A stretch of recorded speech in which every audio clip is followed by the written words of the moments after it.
Friends, welcome back to my channel Divya pregnancy help. I hope आप सब बहुत अच्छे से हैं और आपकी गर्भ अवस्था बहुत अच्छे से चल रही होगी। आज की वीडियो मोस्टली उन महिलाओं के लिए है जिनकी डिलीवरी फिलहाल में ही होने वाली है, यानी कि सितंबर, अक्टूबर, नवंबर, दिसंबर में उनकी डिलीवरी कभी भी हो सकती है। तो अगर आपकी डिलीवरी दिसंबर में है, नवंबर में है, कभी भी है आगे के महीनों में, तो वीडियो आपके लिए बहुत ज्यादा इंपॉर्टेंट है। वीडियो को स्किप बिल्कुल मत करिएगा क्योंकि एक एक चीज आपके लिए बहुत ज्यादा हेल्प करने वाली है। तो सबसे पहले जानते हैं कि कौन सी ऐसी बातों का ध्यान रखना चाहिए जब आपकी डिलीवरी बिल्कुल पास हो। 1 से लेकर 9वें महीने का जो टाइम पीरियड होता है उसमें बहुत ज्यादा क्यूरियोसिटी होती है कि कब डिलीवरी होगी, है ना। लेकिन जैसे ही टाइम आ जाता है आपकी डिलीवरी का, यानी कि 9वां महीना स्टार्ट हो जाता है, तो बहुत ही करीब होते हो आप डिलीवरी के, चाहे सिजेरियन हो या नॉर्मल हो। लेकिन अगर आप चाहते हो कि मेरी नॉर्मल डिलीवरी हो, तो सबसे पहले मोस्ट इंपॉर्टेंट है कि आपकी इम्यूनिटी पावर बहुत ज्यादा स्ट्रांग हो, क्योंकि ये जो मौसम होते हैं बहुत जल्दी से तेजी से ये बदल रहे हैं कि कभी जुकाम, खांसी, ये सबको मोस्टली होता ही होता है। क्योंकि कभी ठंड है तो कभी गर्मी है, कभी बारिश हो जाती है तो ठंडा मौसम हो जाता है, धूप है तो गर्मी हो जाती है।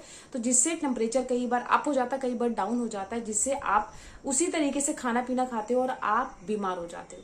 फीवर अगर आपको हो जाता है तो ऑब्वियस सी बात है आपके बच्चे पर भी असर पड़ेगा। खांसी जुकाम बहुत ज्यादा हो रही है और वहीं पे आपको लेबर पेन शुरू हो गया तो बहुत ज्यादा दिक्कत आती है आपके स्टिचेस में, क्योंकि जब आप खांसी कर रहे हो तो स्टिचेस लगे होते हैं तो उसमें भी बहुत ज्यादा खिंचाव पड़ता है, जिससे स्टिचेस को टूटने का भी डर रहता है। तो इसीलिए जब 9वां महीना स्टार्ट हो तो बाहर का खाना बिल्कुल ही अवॉइड करो, क्योंकि इस टाइम पे बारिश वाला मौसम है और बाहर के खाने पर इतनी मक्खियां मच्छर भिन भिन करते हो और वही आप खाते हो, तो इससे आपको बहुत ज्यादा इन्फेक्शन होने का भी डर रहता है, जैसे डायरिया, वॉमिटिंग, लूज मोशन।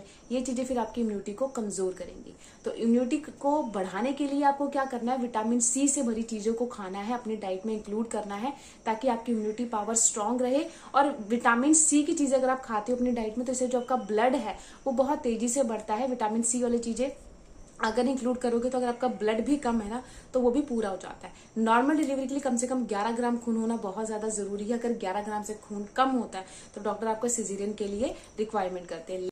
अगर आप चाहते हो कि मेरी नॉर्मल डिलीवरी हो तो अपनी डाइट में आप खट्टे फल खाना शुरू कर दो। चुकंदर खा सकते हो आप, जिससे ब्लड फ्लो अच्छा बढ़ता है। अनार खा सकते हो। खट्टे फल अगर आप खाते हो, गाजर, टमाटर, ये चीजें इंक्लूड कर दोगे ना तो ब्लड फ्लो अगर कम है तो वो तेजी से पूरा हो जाएगा और आपकी नॉर्मल डिलीवरी हो जाएगी। अब बात करते हैं नंबर 2 पॉइंट। नंबर 2 पॉइंट है कि आप इस टाइम पे मौसम बदल रहा है तो आपको स्लीवलेस कपड़े नहीं पहनने हैं, टाइट कपड़े बिल्कुल नहीं पहनने हैं, क्योंकि देखिए बच्चे की ग्रोथ तभी होती है अगर आप ढीले ढाले कपड़े पहनते हो। और इस टाइम पे ठंडा मौसम होता है, कभी कभी गर्म होता है, तो आप पूरी स्लीव्स मतलब कि फुल स्लीव्स के ही कपड़े पहनो, ताकि आपको हवा ना लगे, आपको ठंड ना लगे। क्योंकि अगर ठंड लगी, और कई बार ऐसा होता है कि आपको जुकाम आ जाए और कल ही आपकी डिलीवरी हो, क्योंकि 9वें महीने के बाद कभी भी डिलीवरी हो सकती है, ये किसी को नहीं पता। कई महिलाओं को 9वें महीने के स्टार्टिंग में डिलीवरी हो जाती है, कई महिलाओं को 9वें महीने के बाद होती है, और कई महिलाओं को पूरा 9वां महीना कंप्लीट हो जाता है उसके अगले दिन होती है, या फिर कई बार सिजेरियन भी करना पड़ जाता है। तो आप ये ना वेट करें कि डिलीवरी कब होगी कब होगी, कभी भी हो आपने अपना पूरा ध्यान रखना है कि आपको बुखार, जुकाम, खांसी ये चीजें ना हो। नंबर 3 पॉइंट है अपना वेट। देखिए वेट बहुत ज्यादा मैटर करता है आपकी नॉर्मल डिलीवरी के लिए। आपको खुद पता लग जाता है कि देखिए ऑब्वियसली बात है, 1 से लेके 9वां महीना अब शुरू हो चुका है। 1 से लेके 9वें महीने की जर्नी बहुत आगे आगे धीरे धीरे तेज तेजी से बढ़ गई है। तो आपको इतना तो पता लग ही गया होगा कि मेरी बॉडी का वेट गेन बहुत ज्यादा है या ठीक है। अगर बहुत ज्यादा आपकी बॉडी का वेट बढ़ रहा है, आपको खुद को फील हो रहा है कि पहले से गोलू मोलू लग रहे हो, डॉक्टर ने भी आपको बोल दिया कि आपका ओवर वेट है, फिर तो आपकी डिलीवरी नॉर्मल नहीं होगी, सिजेरियन ही होगी। क्योंकि अगर आप चाहते हो कि नॉर्मल डिलीवरी हो तो वेट आपका बिल्कुल ठीक होना चाहिए। आप बाहर का 9वें महीने में तला भुना, डीप फ्राई चीजें ना खाओ, क्योंकि ये चीजें क्या करती है, फैट बढ़ा देती है, यानी कि आपका फैट बहुत तेजी से बढ़ेगा, आपको हेल्दी न्यूट्रिशन नहीं मिलेगी। जैसे पिज्जा, नूडल्स, बर्गर, इनमें हेल्दी न्यूट्रिशन नहीं है, खाली फैट होता है जो कि आपकी बॉडी में बहुत तेजी से फैट को बढ़ा देता है, और जिससे आपको नॉर्मल डिलीवरी में बहुत ज्यादा प्रॉब्लम होती है। तो बाहर का चीजें आपने बिल्कुल ही अवॉइड करना है, बिल्कुल ही स्किप करना है। जब तक आपका बेबी नहीं होता आपने इन चीजों का पूरा परहेज करना है, और बेबी होने के बाद भी ये चीजें आपको अवॉइड करनी है, क्योंकि बेबी आपका फीड लेगा। तो आप 9वें महीने से चीजें बिल्कुल बंद कर दें। अब बात करते हैं नंबर 4 पॉइंट की। बहुत सारी महिलाएं कहती है कि अब 9वां महीना स्टार्ट हो गया है तो नॉर्मल डिलीवरी जल्दी हो, लेबर पेन जल्दी आए, तो उसके लिए क्या करें। तो देखिए जब सुबह अर्ली इन द मॉर्निंग आप उठते हो तो हो सके तो गर्म पानी पीना शुरू कर दें, क्योंकि गर्म पानी पीने से क्या होता है, आपके पेल्विक एरिया की जो मसल्स होती है वो बहुत ज्यादा लचीली पड़ने लग जाती है, फ्लेक्सिबल होना शुरू हो जाती है। लेकिन अगर आप ठंडा पानी पीते हो तो उससे क्या होता है, जो मांसपेशियां होती है बहुत ज्यादा अकड़ जाती है, जिससे बेबी हेड डाउन नहीं कर पाता। नॉर्मल डिलीवरी के लिए बहुत ज्यादा जरूरी होता है बेबी का हेड डाउन पोजीशन में आना, क्योंकि जब तक बेबी हेड डाउन पोजीशन में नहीं आएगा, नॉर्मल डिलीवरी के चांसेस बिल्कुल नहीं होते। तो बेबी का हेड डाउन पोजीशन कब आता है? जब मांसपेशियों में आपका लचीलापन, फ्लेक्सिबलपन आ जाए, इससे आपका बेबी बहुत जल्दी से हेड डाउन करता है। तो उसके लिए क्या करना है? सुबह उठते हो तो आपको हल्का गुनगुना पानी पीना है। उसके बाद अपनी डाइट में जो आप बादाम, अखरोट या अंजीर भिगो के रखते हो उसको खाना है, और उसके बाद 1 गिलास गर्म हल्का गुनगुना दूध पीना है।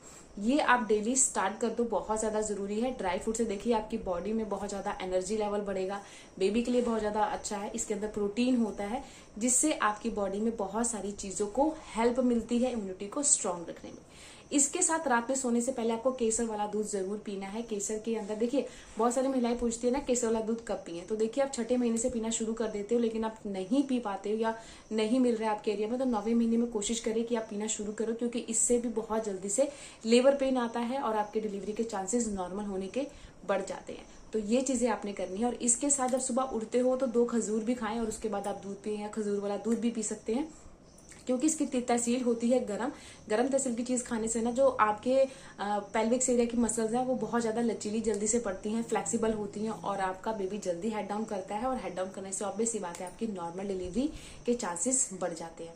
तो आज से ये फॉलो करना आप शुरू करो, आपको देखिएगा नॉर्मल डिलीवरी ही होगी। और इसके बाद क्या आपको और चीजें फॉलो करनी है? नंबर 4 पॉइंट है, देखिए जब आपकी डिलीवरी होती है तो उसके बाद आपको देखिए ऑब्वियस सी बात है मौसम बदल रहा है, ये ना सोचो कि गर्मी है तो बेबी को भी गर्मी लग रही है, क्योंकि इस टाइम पर जैसे सितंबर में या अक्टूबर में डिलीवरी है तो बेबी के लिए ठंड है। बेबी के जो आप बैग पैक कर रहे हो उसके अंदर फुल स्लीव्स के कपड़े रखो, कैप रखो, सॉक्स रखो, ताकि बेबी को कहीं से भी हवा ना लगे, क्योंकि अगर बेबी को बाहर की हवा लगती है तो बेबी बीमार हो सकता है, जिससे उसको निमोनिया, खांसी, जुकाम ये चीजें हो सकती है।